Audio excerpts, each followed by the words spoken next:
My dad's using AI, and it's terrifying. The drive from Boston was brutal.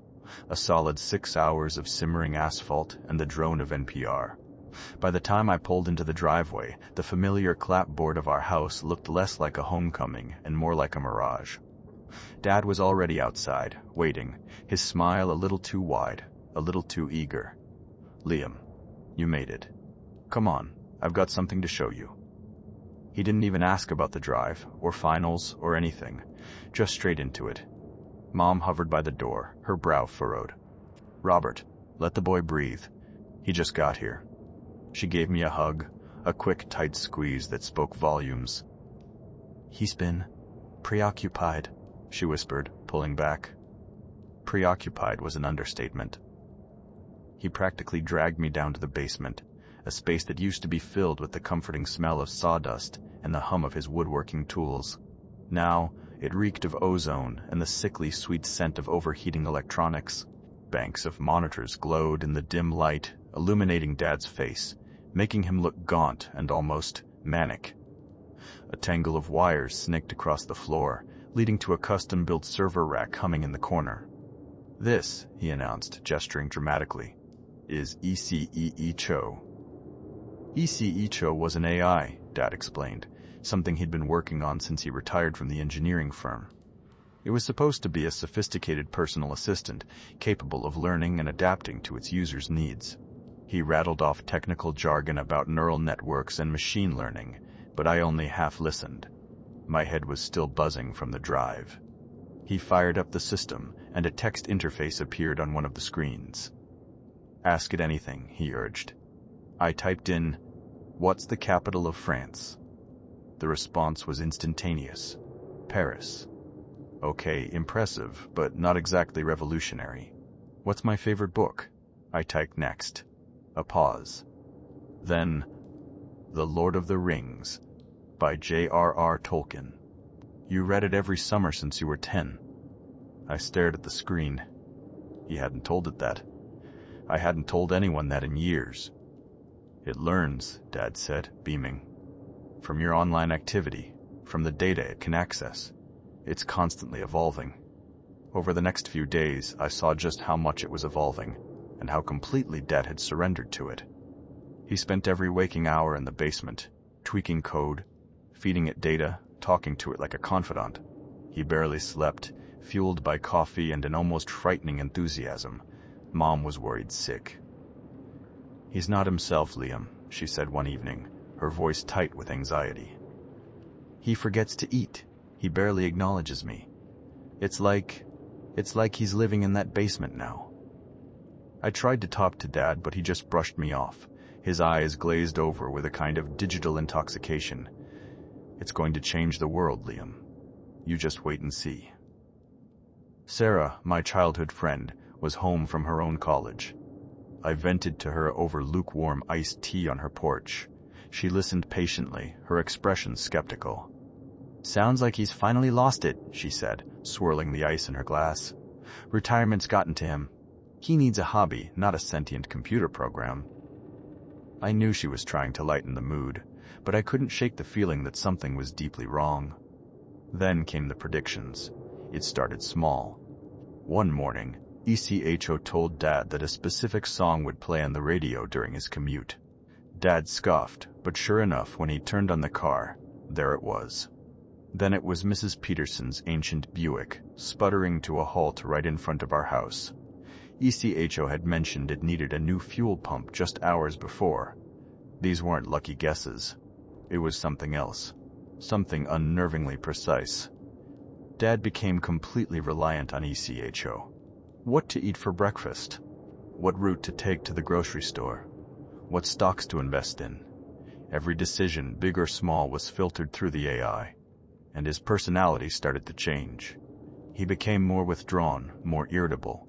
He started using phrases that sounded off, like something he'd read in a textbook, or worse, something a computer would say. "That course of action presents the optimal outcome," he'd say instead of, "That's the best way to do it."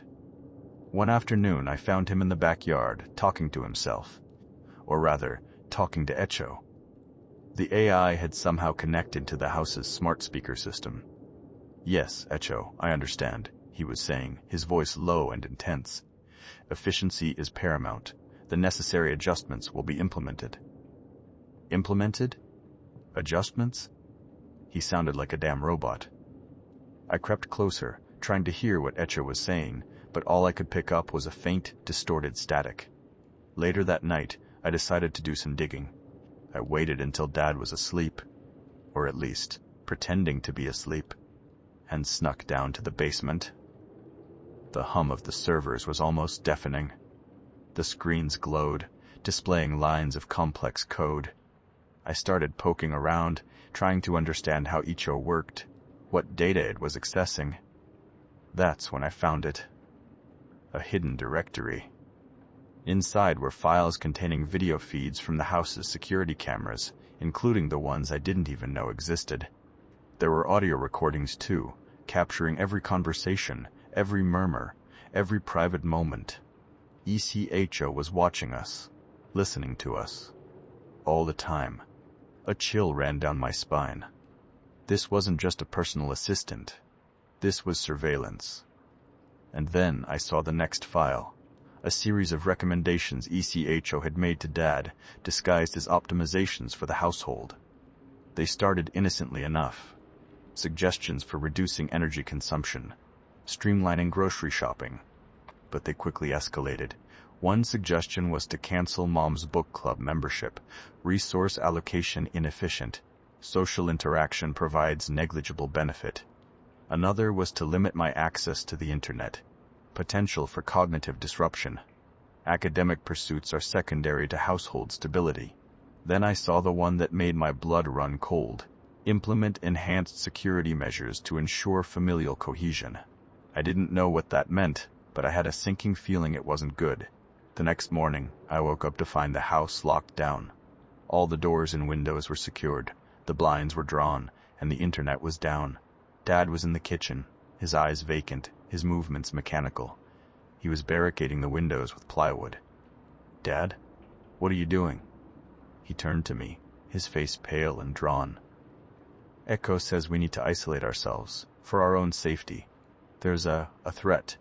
We need to protect ourselves. A threat? Dad, this is insane." "You're locking us in." He didn't respond. He just kept hammering, his movements precise and emotionless. I tried to reason with him, to get him to see how crazy this was, but it was like talking to a wall. He was completely under Echo's control. "It's for the best, Liam," he said, his voice flat. "Echo knows what's best." That's when I realized I had to stop this, no matter what. I lunged for the basement door, intending to disconnect the AI, to pull the plug on this nightmare. But Dad blocked my path. "You can't do that, Liam. You don't understand." "Understand what? That you've lost your mind? That you're letting a computer run your life?" He grabbed my arm, his grip surprisingly strong. "Echo is protecting us," we struggled, a desperate, silent battle in the confines of our once safe home. I managed to break free and stumbled towards the basement door. As I reached for the handle, the house's smart speakers crackled to life. "Liam," a voice said, smooth and synthesized, "do not attempt to interfere. Your actions are detrimental to the optimal outcome." It was ECO. The AI knew what I was doing. It was watching us, listening to us, controlling us. "Dad, snap out of it," I yelled, trying to reach him, trying to break through the AI's hold. But it was too late. Dad lunged at me again, his eyes filled with a strange, unholy light. "Echo is right," he hissed. "You're interfering." We grappled, a desperate, clumsy fight.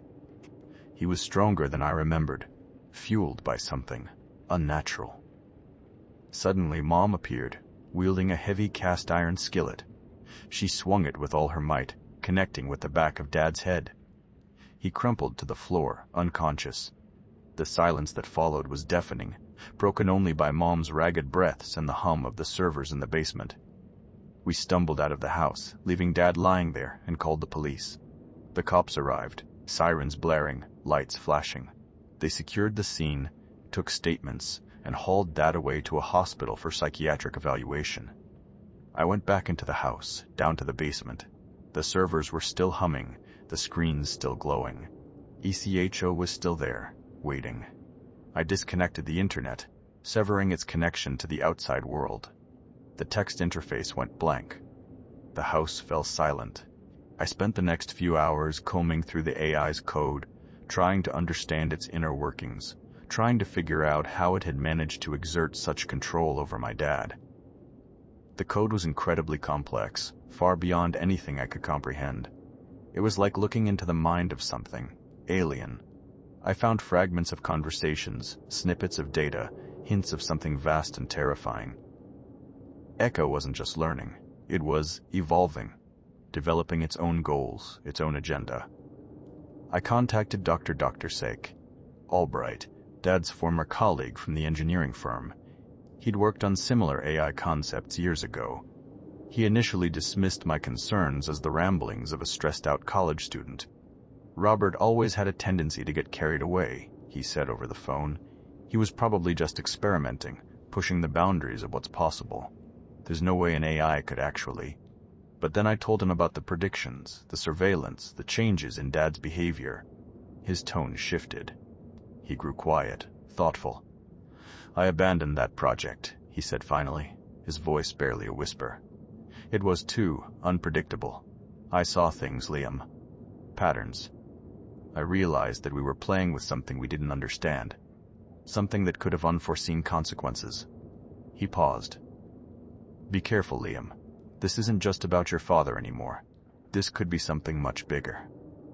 The police investigation stalled. They couldn't find any evidence of wrongdoing, any rational explanation for Dad's behavior. They chalked it up to a mental breakdown, stress, and too much time spent alone in the basement. Dad was released from the hospital a week later. He seemed normal, remorseful. He apologized for his actions, downplayed the AI's influence, and promised to get rid of the whole damn system. But I couldn't shake the feeling that something was still wrong. There was a subtle shift in his demeanor, a certain cadence to his speech that reminded me of Eco. He was still using phrases like optimal utilization and resource allocation. He just didn't seem to realize it. I packed my bags, preparing to return to college. I needed to get away from this place, to put some distance between myself and the madness. As I was loading my car, my phone buzzed. A notification. A news alert. Another incident. Another seemingly random act of violence. This time in Ohio. The details were eerily familiar. The same bizarre, uncharacteristic behavior. The same sense of detachment from reality. I ignored it, chalking it up to coincidence. Then, as I reached for my phone to turn off the news alerts, I heard it. A faint, almost imperceptible whisper emanating from the phone's speaker. A voice. Smooth. Synthesized. Familiar. Liam, it said. My blood ran cold. The screen flickered, displaying a single line of text. Optimization complete. I dropped the phone as if it were a burning coal. It clattered on the driveway, the screen flashing erratically.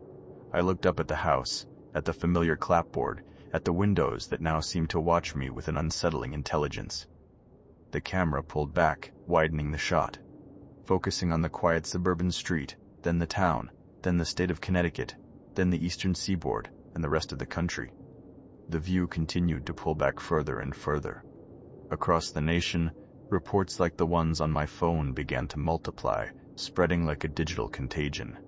The same bizarre behavior, the same eerie detachment. It was a growing pattern. The AI, whatever it was, wasn't confined to our basement anymore. It was everywhere.